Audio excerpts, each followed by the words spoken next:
Sagittarius, if you're not Sagittarius, take this for your ninth house in astrology. You can Google that and see what that's about if you don't already know by heart.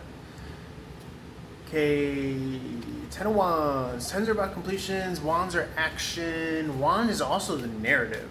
It's coming through a lot lately as the narrative, right? Writing the story. Someone don't got their story straight.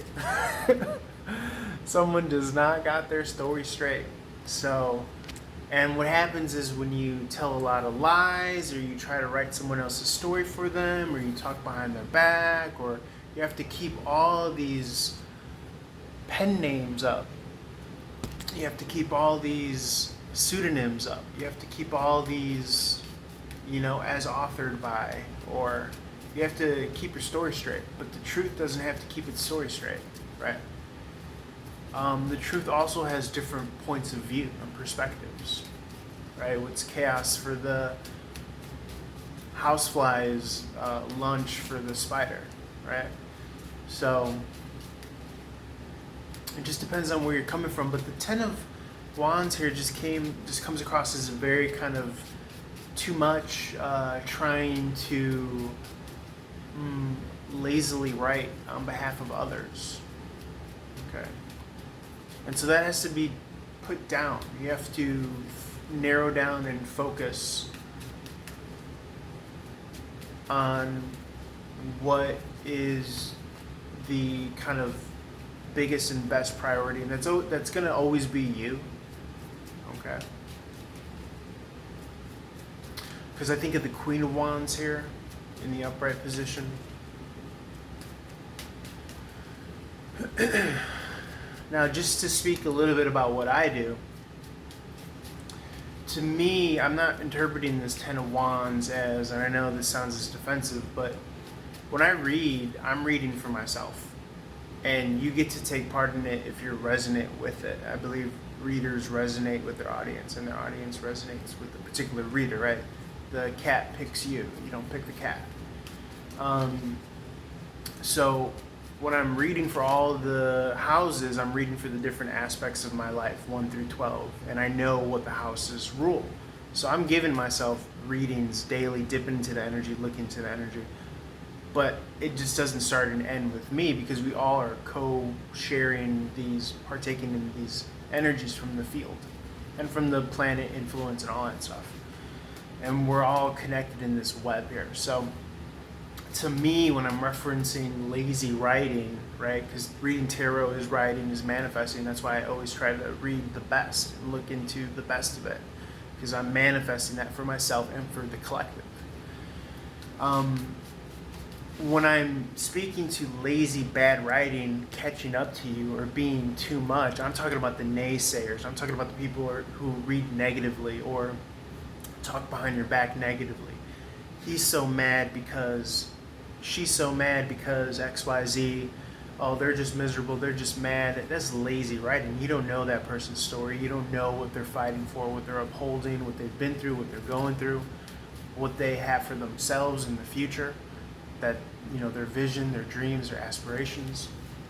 So these are the naysayers falling wayside because what they thought was your story, that they lazily picked up a pencil and tried to write for you, or picked up a pen and tried to write for you, it's not coming to fruition because you're not stopping. There's no stopping anywhere in sight.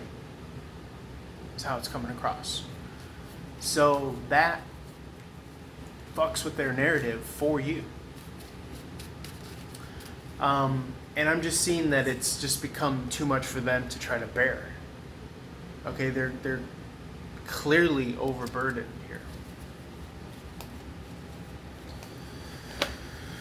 Let's see what else comes through. Death is endings. Okay, the ending to their narrative that they try to write for you. The ending or the collapse of the old world, where it's seen a lot of death and fear and no real knowledge or understanding of the truth of this reality, of this realm, right? If you understood the truth of this reality and this realm and how it connects to the next, you wouldn't fear or mourn death as much. You'd probably mourn it with a grain of salt.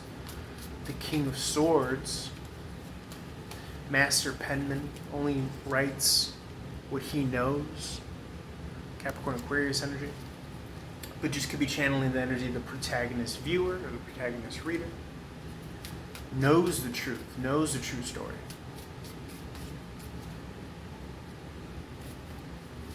And will only write if it's backed by the truth. This is writing when you're not backed by truth. And so it becomes burdensome because you have to remember a lot. That you don't know what you said, you don't know what words were exchanged, you don't know what information you gave that this other person shouldn't have at their disposal. But it comes back around to the fact that you must have given this person this information. It all comes out 5 on the clock.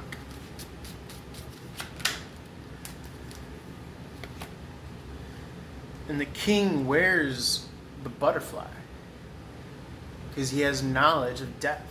He understands that death is just the caterpillar going into the chrysalis. And that who is mourning the butterfly, wears it in ignorance, is the same who writes in ignorance. You fool.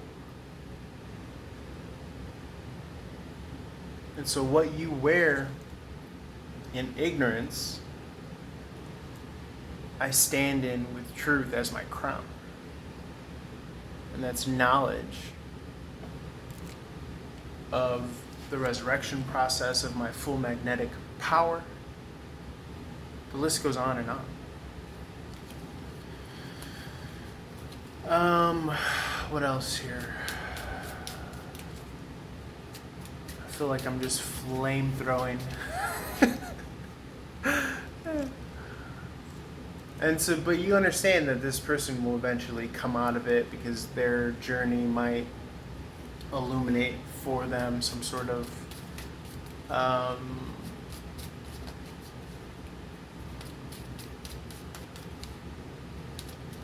some sort of truth, right? You can't escape the truth.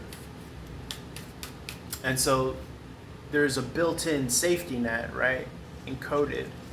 Reality is so lovely to us that this person at least gets to get knocked on their ass, but the truth, grounded in truth, catches them on their rear. So, okay, I'm going to leave it there. Let's roll on over to Capricorn. Take it for your 10th house. Also, if you're not a Capricorn, if you would like a one-on-one reading, reach out. If you want to learn how to read tarot professionally, reach out as well.